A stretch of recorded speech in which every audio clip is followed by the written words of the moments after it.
Welcome to Fat Boyz Outdoors, brought to you by Whisker Sticks LED lights. They are pretty much limited by the user's imagination.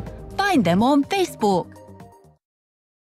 Hey guys, I'm here with, what's your name again? Joe. Joe Jellison.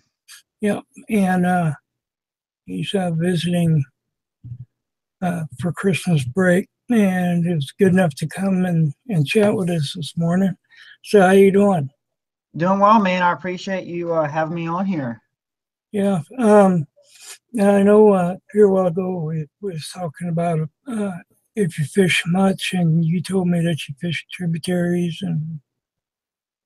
Yeah, so I do most of my fishing downtown Chattanooga, and I'm fishing the Tennessee River most of the time, and so that's the body of water I'm usually fishing, and I've been doing it for like 3 years now. So we're just very blessed to have an awesome fishery down there compared to some other places. So it really kind of makes me really appreciate the fishing I do have when I do fish other places. So what do you mainly fish for? Do you do all species or? Typically catfish. I mean, I will fish for bass and some other fish as well, but typically it's just catfish. That's usually my cup of tea. But I enjoy, all fishing really. Typically, if I'm bass fishing, I'll just use live shiners or a live shad, and I'll just drift with it. I'm kind of a river rat, really. I'm not really into the artificial stuff a whole lot. I just like to use what's out there and kind of use the food chain in practice, really. But the catfishing is really what I enjoy the most because they get so big. Do you find that you catfish bite better on the artificial baits or the? I mean, are you talking about flatheads? Pretty well anything. Do you use enhancements or do you just? No, not really. I mean, if I'm usually catfishing, I'll use skipjack or bluegill, and sometimes I'll use some sunfish. Like I think my 2 Januaries ago, I caught a 90-pound blue on a cut shell cracker, and during the winter months, I do better using bluegill. I don't know why. It seems to do better for me. But my newest personal best came on skipjack though. I actually had 2 skipjack left in my chest freezer and was like, we'll go out there and use it and see what we can get. And that was the only fish I had all day. Of course, I was only out for like 4 hours, but it makes a really slow day of fishing into a great day when you can get a fish like that. Yeah, you what you said something about a what cracker? Shell cracker. It's a red ear sunfish. And in the wintertime, especially, I do very well using brim as bait than I do skipjack. Yeah. I don't know why that is. I mean, typically when the skipjack, they can get harder to find during the winter months. They usually will congregate around steam plants and warmer water during the winter months, but I do really well on cut bluegill and cut brim in the winter time. And most people use bluegills for flatheads, which, will work too, but never underestimate the power of a bluegill though, because I've caught a lot of my bigger fish using cut brim. Yeah, that's why I tell people fish eat fish. Yep, exactly. A carp or anything like that. Now, I've never used a carp before. I'd have to try that. Tennessee's actually very kind of lax with their rules. Like you can use game fish as bait as long as you catch it by rod and reel. I mean, you can use white bass, you can use largemouth bass, smallmouth bass. You can really use any game fish as long as you meet the harvest limit and the length. You know, as long as you meet those requirements, you can actually use a game fish as bait. And I know that's not like that in most states at all. Where exactly are you at in Ohio? That's in Tennessee. Tennessee, do you see many pay lakes down there? Or? Nah, not that I'm aware of. I know in Ohio they got some pay lakes. I don't live in Ohio. We usually make a trip up here, maybe twice a year, usually around the holidays to see my parents since they live up here. But my home waters are down in Chattanooga, Tennessee. Okay. And what kind of equipment do you use as far as rod reels? Yeah. My rods, I recently started using the Shatter Cat rod. I went to the Catfish conference last February and they introduced me to that rod and gave me 4 of them. And I like it a lot. It's a really good rod when you're fishing on the river where there's some pretty good current. It's also a good bumping rod that you can bump baits on the bottom with. And my my my in-laws bought me the new Tangling with Catfish Steve Douglas Monster Cat Rod, and that's what the 97 pounder came off of this past Sunday. So I started using that rod. So I like to experiment with different rods just to see how they hold up, and I also have a B&M Silver Cat Magnum rod. So I got 4 Shatter Cat rods, 1 B&M Silver Cat Magnum, and a Tangle with Catfish Steve Douglas Monster Cat rod. So I use 6 rods, and I go pretty heavy. I use anywhere between 30 to 50 pound main line on Akuma Classic XT level line reels and I Carolina rig everything. I used a Team Catfish sliding rig with the dual lock snap. I guess they call it a sinker slider. And I have an 80-pound leader down to a 8/0 double action circle hook. I just want to make sure I don't lose anything, so I usually use it. In fact, I got it here. Two different deals. This 100, it's a Spectra 100-pound. Yeah, I've seen that before. Yep. And that's what I've been using here lately. Yeah, when you go, it's really good to use heavy tackle, especially if you're fishing in pretty heavy current. And I know where I'm usually fishing. I mean, if you get hooked up with this one, I mean, you're gonna lose a lot of line using that. Yeah, right. I try to use like 50-pound leaders. Yeah, it definitely helps for sure. But it takes some balls to break 100-pound test. Yeah, I mean, yeah, it's usually kind of one of those concepts where it's patience over power. I mean, you just want to let the fish do all the work in a way, and I mean, he's eventually going to tire out, so there's no rush at all to. I just like to force him in so you don't get exhausted, and then I have to release a fish that is plumb wore out. I mean, if I had a bait tank or some sort of live well where I could pump oxygen on them, be a different story. But yeah, that's kind of like that too. I mean, they're really hard to revive a little bit when you get them in the water because I mean, I was by myself and I'm sure you know, things are always 10 times harder when you're by yourself. You know, it took me about maybe 3 to 4 minutes just to get the fish over the boat. I mean, I'm a small guy. I only weigh like 130 pounds, you know, and I'm pretty much trying to lift up a fish that weighs as much as me. And, you know, but it's important to, you know, get them back in the water as quickly as possible. And it was really good to see that fish swim off. I tell you what, I mean, that's such a great feeling. I got something I'm going to give you. You send me a PM later on with your address, and I'll send this to you. Okay. But kind of doing this video and stuff. I'm going to send you this. Oh, really? You don't have to do that. You sure? Yeah. Man, I got bukus of them. Oh, wow, that's awesome. They're good for 30 feet below his water line. Oh, wow. You get you over Walmart now. They got a cap strap. You strap Okay. your head, and anywhere you look, it makes your videos. So I like to be able to video my stuff, but a lot of times I'm by myself, so I'm not able to do it. All I can do is take a still shot of a picture or of a fish, and it doesn't look as big as it really is when you're, Right. back taking pictures. So I like using these cams. It is tough when you're by yourself. I use a GoPro, and I'll either wear it on my chest. I'll have a chest mount here, or I'll have a mount on my boat, and I just keep the camera rolling. So But it is tough.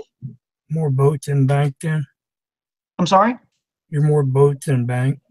Yeah, I mean, I will fish from the bank, but I prefer the boat because I can cover more water, and because I mean, you know how it is when you're a bank fisherman, you're just limited to that one little area you're fishing, and it can either be good or not. Whereas if you're in a boat, you can, well, this place didn't work out. Let's go downstream and fish, some more water. I got a 12 Um, I can sling out there if I need to. Yeah, I mean, but fishing from the bank has its moments too, where it can get really good, and obviously, if I'm feeling kind of lazy that day, I don't want to take the boat out. I'll just fish from the bank, So, um, So, what in your mind, in your state, what is the one thing that you'd like to see changed as far as um, fisheries or anything like that that pertains to fishing? What's the one thing that you think could be done better? just people being a good sport, really about it. I mean, I know we have commercial fishing down there, and I have nothing really against commercial fishermen, but I'd like to just see more awareness kind of brought to just the sport of fishing in general. Because I mean, there's a lot of people that just don't know how to handle the fish. We catch it. Yeah. Yeah, we catch it, and I'm still learning too. It's just we're all learning really. As time goes on, technology improves, studies are more. We see more studies with how fish, are taken care of and everything. So I think we all just need to be more aware of how we're taking care of the fish, how we're releasing them, just those sorts of things, and just people just really just being a good sport. I mean, that's really what it's all about. It can be something as simple as, hey, just picking up the trash around you, where you're fishing. That's one of my big ones is people not picking up their crap or Yeah, because spend a couple of minutes, even if it ain't your trash, spend a couple of minutes and pick some stuff up. It doesn't have right, to. because What fishing. Yeah, because fishing's not just about, you wetting a line. It's also about, I mean, it's an outdoor activity. So you got to be taking care of the environment that you're fishing in as well.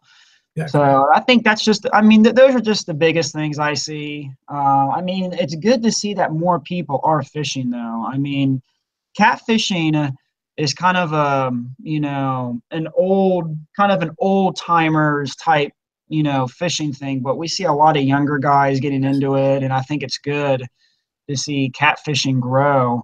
But we just got to remember though too that it's not just about catching a big catfish. It's about taking care of the environment, and also just helping people too, and I'm all about that. Just learning as you go, and being a good sport, trying to be humble. That's a secret knot. I can't show you how to tie it. Yeah, really. I mean, it's just everyone's kind of like, and I understand, you don't want to, you don't want to burn a spot out or anything, but at the same time, it's like I look at it like, hey, the fish I catch could be a blessing to somebody else, and I mean that's why I like to release all fish I catch. I don't bring home fish to eat really. I'm not against that. I'm not against people who take fish home to eat because I mean maybe for them they're really trying to put food on the table, and but I know for me, my mindset is, the fish I catch can be a blessing to somebody else. And, that can put a smile on someone's face and it can really just change their whole outlook of fishing after that, and I think that's that's a good thing.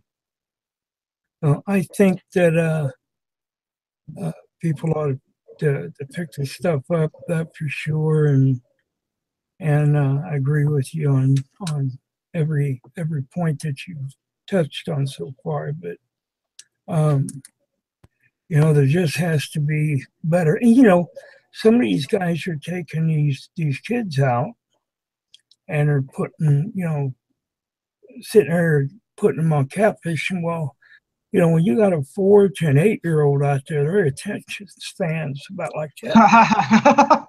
Yeah. What you got to do is you got to start them out on a bluegill first. Something that's easy to catch and work your way up.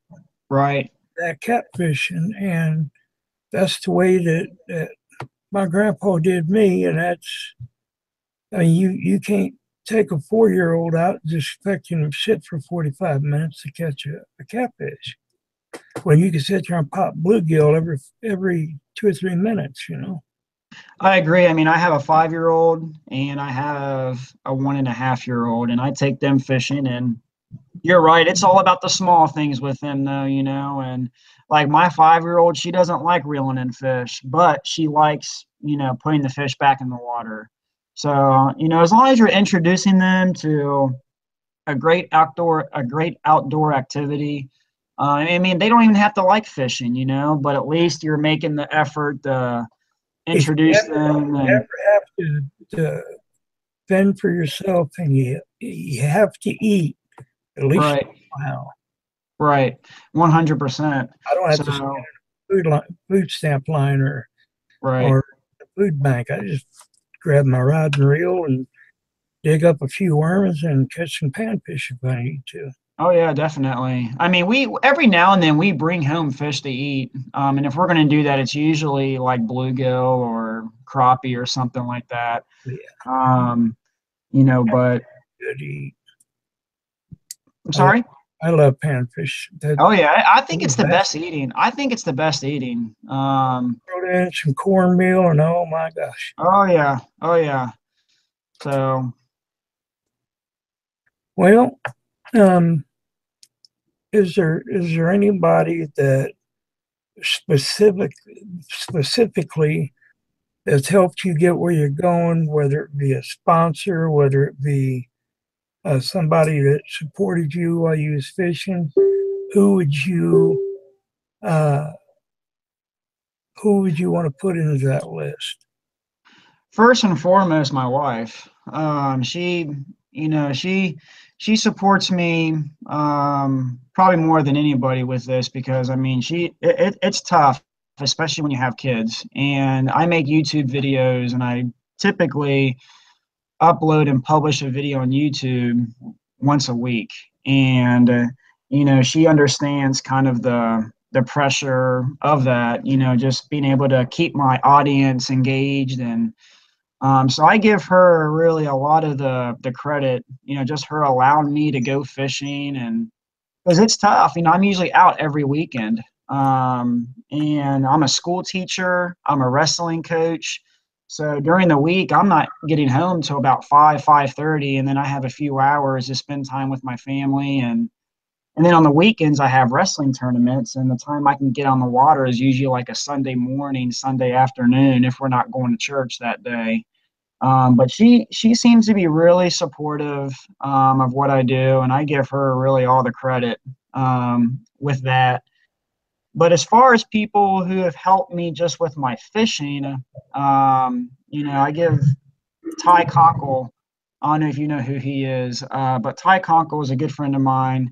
He has a YouTube channel as well. He's the one that kind of got me introduced into the trophy catfishing game. I just learned so much from him, and he was very willing to just get me started and help me out, and learn the river, all those things. Obviously, Steve Douglas, watching his YouTube videos, just how to rig, how to rig up your rod, and just really being a good teacher in general, about how to target the big catfish. And that's what it's all about. It's really just giving back to the sport, and getting people excited for catfishing. and getting people just ready as well. You know, I mean, we're like I was telling you before, as technology grows, improves, as we learn more about, you know, fishing in general, just through time, mistakes we've made, it's good to, you know, just get people educated on it all. And so I think those people have helped me out tremendously. And but especially my wife, you know, she's the one that kind of, you know, goes unappreciated in a way. I'm sorry. I said, yeah, you better mention her twice. Yeah, I mean, you know the old saying, "Happy wife, happy life." But she, you know, because she doesn't get a lot of appreciation, you know, at least from, I mean, everyone that watches YouTube sees that, oh, it's a luxury life, you're fishing, you know, every day, and it's like, well, it's tougher than most people think when you're a full-time YouTuber. I mean, it takes a lot of time, a lot of work to, you know, go out and fish. Then you got to edit all the footage. Then you got to put it on YouTube. There's a lot of behind the scenes that I think a lot of people just miss. But I really just thankful for my wife who, you know, sees that and supports me in it. And I've started taking my kids fishing more too. They've been in a lot more of my videos because it's kind of one of those special times right now where they're so young and they're so little. I just don't want to miss it, you know, when they grow up. And um, so yeah. Uh, all right. Well, I appreciate you taking the time with us and all that good stuff. And you stay here on the line here a minute while I stop the video. And remember, guys, if you ain't fishing, you ain't living.